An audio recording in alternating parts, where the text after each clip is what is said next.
Hey, you're watching Austin Underground. I'm Belicia, and I'm here with Fatherson. This is Mark, Greg, Ross.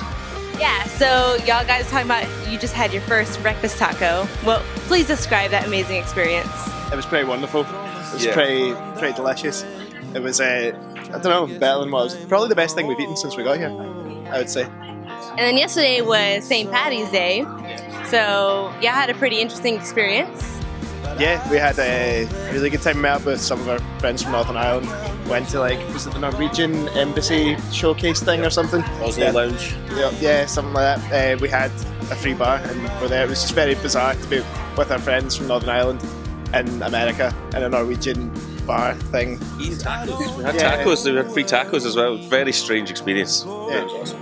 Alright, so your debut album just came out, I'm an Island. What has been the reaction of the fans and radio stations so far? It's been pretty solid. It's been quite humbling actually. There's been a lot of nice things said about it and people seem really into it. So yeah, it's wonderful. Couldn't have really asked for it better. It's kind of what And your record label is Modern Way, right? Yeah. So how did you guys start working with them? Well, that's actually, we set it up, they're like our management, so our manager, when we recorded the album, we kind of worked out how we wanted to release it, and we worked together with them. They set up a record label and we kind of self-released it that way over in the UK, and now it's coming out in Germany, and it's kind of getting pushed and coming out over in America as well now, so all off the back of that kind of stuff that we did together, which is pretty cool. We'd made some really, really good contacts with distribution and stuff, but I felt like it wasn't really necessary to go through a label for the release that really what we wanted to do. It actually probably worked better that we had ultimate control over everything. We're really happy with how it's been going so far. Really, really happy. Yeah, I'm glad you got to work on it. So besides Tea in the Park, which is an amazing festival over there in the other side of the pond, what other festivals have y'all been playing at? We've done a whole bunch, quite a lot of really nice Scottish ones. There's a festival in Inverness in Scotland called Belladrum Festival. We've played there 2 or 3 years now, and it's the most beautiful festival about. We've got quite a few all about the UK and one in the Netherlands this summer, and a couple more all coming up, so lots. Which has been your fondest memory? Of the festival? Yeah. Probably the Tea in the Park, I'd say. that was pretty nuts. I would, it's a massive tent, so it's a 10,000 capacity tent, and we were really nervous about it and didn't think it was just nervous. With 10 minutes before we were on, there was 500 people there. We were I don't know, it's huge. And then we walked out and there was 8,500 people there. We're okay, right, this is gonna be good. Yeah, it was a wonderful experience. I still haven't really come to terms with it yet, and it was nearly a year ago, so it was awesome. Still processing? That never really happened.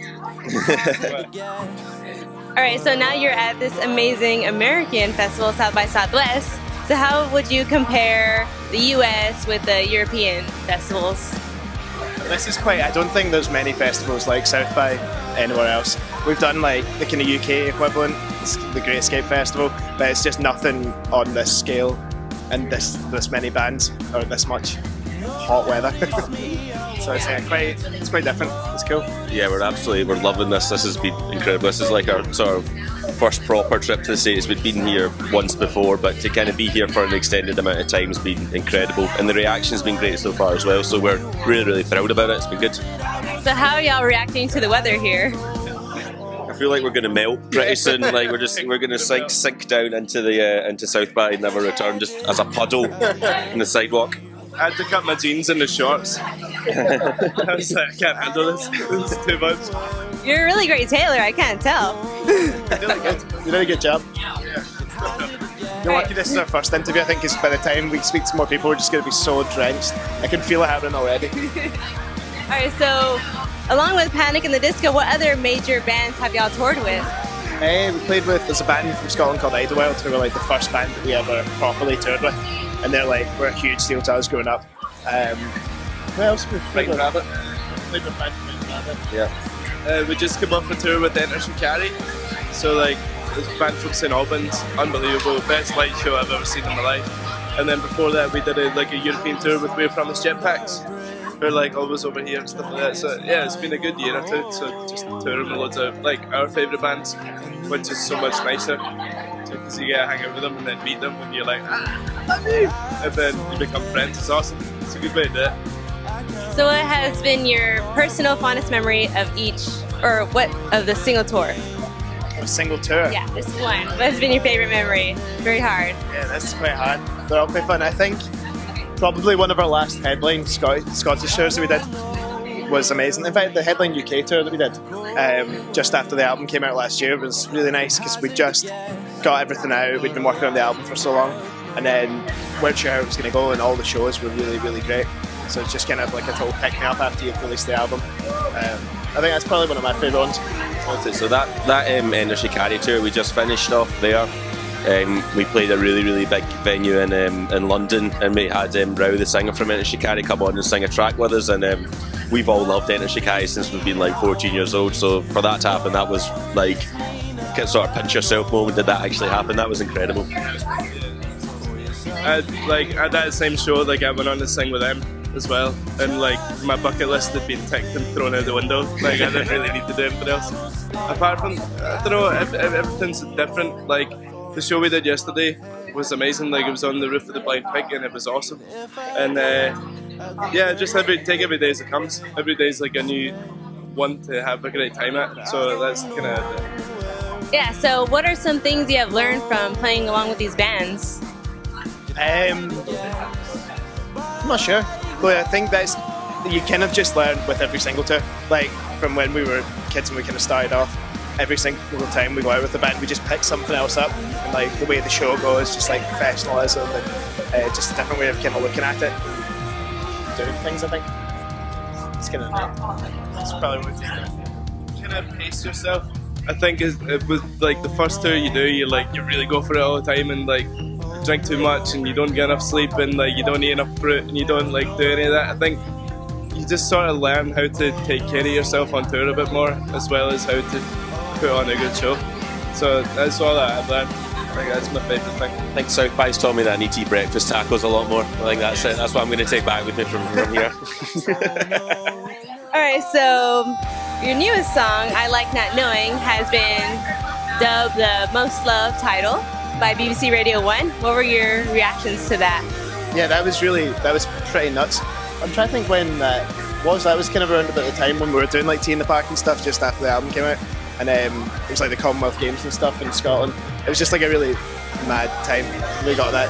It was really cool. Yeah, we're really, really happy with how that track's been received. When we wrote it, it was like just right before we went in to record the album. We were like, oh, we need some more songs. It's not quite right yet.